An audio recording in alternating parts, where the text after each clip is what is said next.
దానికి వద్దామా? ఒక్కొక్క దానికి వద్దాం. ఒకటి 1000 రూపాయలు పెంచారు, ఓకే ఫైన్. మేము 3 సంవత్సరాలు పెట్టింది, 4 సంవత్సరాలు పెట్టిందన్నారు. మేము ఎన్నికల్లో అయిపోయినట్టు చెప్పాం. దీన్ని సంవత్సరానికి 250 రూపాయలకి పెంచుకెళ్తున్నాం. మనం దాని ప్రకారం పెంచాం.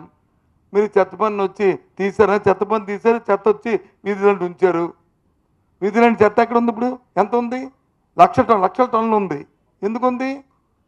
చెత్త పన్ను తీయడం కాదు, చెత్త ఎత్తడం నేర్చుకోవాలా, నేర్పించాలా. ఆ స్థానిక సంస్థలు దాని గురించి ఆలోచన చేయాలి. పన్ను తీసినప్పుడు ప్రత్యేకం ఆలోచించాలి కదా. పన్ను తీసినప్పుడు ప్రత్యేకం ఆలోచించకపోతే ఏంటి? మీ ఇంటి ముందు చెత్త ఎంత ఉందో మీ ఆవిడని అడిగి మీ ఇంట్లో ఆడవాళ్ళని చెప్తారు. ఎక్కడ చెప్తారు? ఎప్పుడు చెప్తారు? వెళ్ళి అదే 90 లక్షలు మొన్న నేను కౌన్సిల్ అడిగిన తర్వాత మొదలుపెట్టారు. నేను కౌన్సిల్లో వాళ్ళు కూడా ముందు మీరు దీన్ని చెత్త ఎత్తడం తెలుసుకోండి, చెత్త పన్ను తీసామని కాదు, చెత్తను ముందు తీయమనండి అని చెప్పాను. ఏంటి వచ్చింది? మరి ఇంక మూడోది ఏంటి చెప్పు నువ్వు?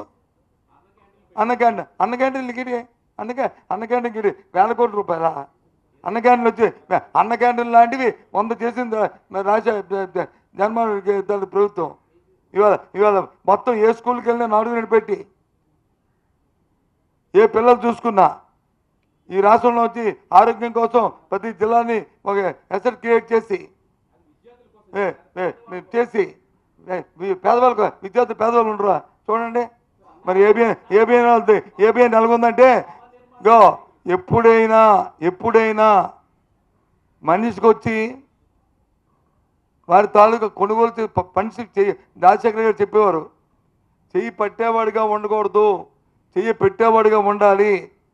చెయ్యి పెట్టేవాడిగా ఉండాలంటే వాడికి ఆదాయాల తాలూకు మనల తాలూకు పరిస్థితిని పెంచాలి, వాడికి అవకాశాలు పెంచాలి. అంతేగాని చెయ్యి పట్టుకుని ఎప్పుడు కూడా ఆ పరిస్థితి ఉండకూడదని చెప్పి స్వర్గీయ రాజశేఖర గారు చెప్పారు. ఇది ఆ పరిస్థితుల్లో వాడిని ఉత్తీర్ణ చేయాలని ఆ స్కూల్స్లో వచ్చి ఉచిత భోజనం మరి మధ్యాహ్న భోజనంలో ఎంత ఇంప్రూవ్మెంట్ చేసి పిల్లలు చదువుకోవడానికి ఇంగ్లీష్ మీడియం పెట్టి వాళ్ళు దేశ విదేశాలు ఎక్కడికి వెళ్ళినా సరే బ్రహ్మాండంగా ఉండాలని, దాంతోపాటు ఆరోగ్యాన్ని ప్రత్యేకమైన తీసుకుంటూ ప్రతి జిల్లాలో ప్రతి జిల్లా కేంద్రాల్లోనూ వచ్చి గవర్నమెంట్ హాస్పిటల్స్ని గవర్నమెంట్ మెడికల్ కాలేజీలు పెట్టి సూపర్ స్పెషాలిటీ పెట్టి, అంతేకాకుండా ఆరోగ్యశ్రీకి సంబంధించిన 3000 డబ్బుల వరకు పెంచి ప్రతి కార్యక్రమాన్ని చేసుకొచ్చిన ఈ ప్రభుత్వం. విద్యా వైద్యం ముందు ముఖ్యం పేదవాడికి, ఆ కార్యక్రమం చేసింది గత ప్రభుత్వం. అన్న క్యాంటీన్లు పెట్టాము. అన్న క్యాంటీన్లు ఎక్కడ ఇది పెట్టారా మీరు? ఎక్కడ పెట్టారా అన్న క్యాంటీన్లు? నిండారా అన్ని మున్సిపాలిటీలు పెట్టారా? అన్ని మీద పెట్టి చెప్పండి. ఏంటి మేము సహకరించే మా అధికారం ఉందా? మేము సహకరించ మేము వద్దని మానేస్తారా? ఇప్పుడు మేము వద్దని మానేస్తారా? మా పాలసీ మా విధానం అది కాదు, అందుకు మేము ఆ రోజు మేము చెప్పలేదు. ఎస్ చెప్తున్నాం, మా విధానం మాది, ఆ రోజు మా విధానం మాది. మీరు ఇవాళ మరి ప్రభుత్వ కళాశాలను తీసుకుని ప్రైవేటిజం చేస్తూ పేదవాడికి వచ్చి వైద్యం అందరికీ చేస్తున్నారు కదా మీరు. పేదవాడు ఎక్కడైనా వైద్యం అందుతుందా? పేదవాడు చదువుకునే పరిస్థితి వస్తుందా? జరుగుతున్నాయా? చెప్పండి. నేను ఉదయం ఒక చిన్న ఎగ్జాంపుల్ చెప్తాను, నా ప్రాక్టికల్ ఎగ్జాంపుల్. ఒక నాయకుడు వచ్చాడు నా దగ్గరికి, మా నాయకుడు, సార్ ఒక హాస్పిటల్కి వచ్చి పేషెంట్ వెళ్ళిందండి, కార్డిక్ ఉంది, యాంజియోగ్రామ్ చేయాలి, దయచేసి బెడ్ ఇవ్వట్లేదు ఒకసారి చెప్పండి అని చెప్పారు. చెప్తే వెంటనే ఫోన్ చేశాను, మీరు చూడమ్మా వచ్చారు, కొద్దిగా సో పేషెంట్ ఎక్కడ ఉన్నారంటే పలానా ఐసీ దగ్గర వెయిట్ చేస్తానంటే కొద్దిగా ఇవ్వండి. సార్ అది ఆరోగ్య పేషెంటా నా పేమెంట్ పేషెంటా? ఫస్ట్ క్వశ్చన్ వేశారు. ఎందుకు వేసాను? ఆరోగ్య ఎత్తు కష్టం అండి. లేదమ్మా పేమెంట్ పేషెంట్ అంటే అయితే నేను చూసుకోవడం సార్. ఇది పరిస్థితి రాష్ట్రంలో, ఇది ప్రాక్టికల్గా జరిగింది. నేనేమి ప్రెస్ మీట్ కోసమే ఎవరినో వేరే చూపెట్టడానికో విమర్శించడానికో చెప్పిన విషయం కాదు. పేరుతో చెప్పిన పేరుతో కూడా చెప్తాను, చెప్పడం భావ్యం కాదని మానేస్తాను. ఇది ఇవాళ రాష్ట్రంలో పరిస్థితి. ఆరోగ్యం అంటే బెడ్ లేదు, జాయిన్ లేదు, అది వాస్తవాలు అవి. ఇలాంటి పరిస్థితి ఎప్పుడైనా చూసామా మన రాష్ట్రంలో 20 సంవత్సరాల నుంచి? ఇవాళ పరిస్థితులు ఉన్నాయి. మరి దాని పైపెచ్చు 8.21 వచ్చి గ్రోత్ రేటు. ఏంటిది? ఎందుకు ఇది ఈ డమ్మకాయలు? మేము ప్రాజెక్టు ఇచ్చాము అని చెప్పొచ్చు కదా. మళ్ళీ ఆయన నోటితోనే భారతదేశం 2వ స్థానం. ఏంటి భారతదేశం 2వ స్థానం. మళ్ళీ అదే పేపర్లో వేశారు ఏ రాష్ట్రం ఎంతెంత ప్రాజెక్ట్ ఇచ్చిందో. కొన్ని రాష్ట్రాలు ఇవ్వలేదు.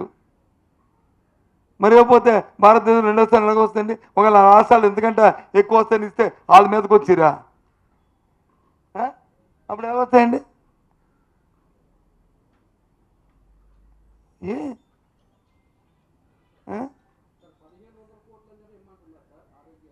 ఏమది గవర్నమెంట్ వాళ్ళు చూసుకుంటూ మా డిమాండు వచ్చిన ప్రతి పేదవాడికి ఏదైతే స్వర్గీయ రాజశేఖర రెడ్డి గారి ఆలోచన ఉందో కార్పొరేట్ వైద్యం వచ్చి అందాలి, అది మా డిమాండ్. 1000 కోట్లు ఇస్తారా, 1500 ఇస్తారా, 5 కోట్లు ఇస్తారా, లేకపోతే వాళ్ళు ఒప్పించుకొని బతిమాలుకొని చేస్తారా? చేయాలి. మా డిమాండ్ దాంట్లోకి మేము పోం. దయచేసి ప్రతి పేదవాడికి వైద్యం అందాలి. ఏమైంది?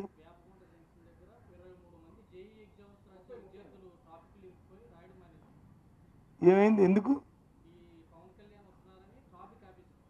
అయ్యో నాకు తెలియదు ఆ విషయం. అయ్యో పాపం కదా. కలెక్టర్ మరి దానికి ఏమైనా ఆల్టర్నేటివ్ చూసాడా వాళ్ళకి? చూడలేదా? ఏమో నాకైతే తెలియదు. నేను ఎంక్వైరీ చేస్తాను. నాకు తెలియదు నిజంగా. I don't no.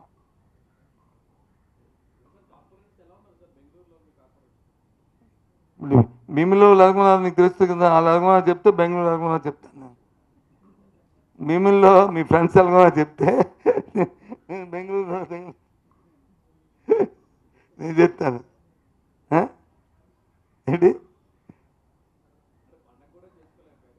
పండగ కూడా నీకు ఫోన్ చేస్తారా? సార్ నేను పండగకు వచ్చి వాళ్ళు బ్రహ్మాండంగా చేసుకున్నారు. ఇక్కడ భీమిల్లో ఉన్న వాళ్ళకంటే బాగా చేసుకున్నారు. భీముల్లో ఉన్న వాళ్ళకంటే బాగా చేసుకున్నారు. ఏమి కనుక్కో, తెలుస్తుంది. నీకు తెలుసు కదా అన్ని. నాతో ఏం చెప్పిస్తావు నువ్వు? నాతో ఏం చెప్పిస్తావు? తెలిస్తే వాస్తవం తెలిసినప్పుడు మనము కాదనకూడదు. నా స్టైల్ అది. తెలుస్తుంటే తెలుస్తాం. ఎస్, తప్పు ఏదో తప్పు, నిజమైతే నిజం అని చెప్పేస్తాను. అంతేగాని అది కాదు ఇది అని చెప్పను. విశ్వస్థానం అయిపోవడం ఏంటి, రావడం ఏంటి, బెంగళూరు నుంచి రావడం ఏంటి? పని ఎంతవరకు అయితే అంతవరకు. నేను నీకు తెలుసు కదా చట్టం నీకు తెలియకపోతే చట్టం ఏంటి అడిగి చెప్తాను. ఆ సంగతి నీకెందుకు? చట్టం నీకు తెలుసు కదా. ఆ చట్ట ప్రకారం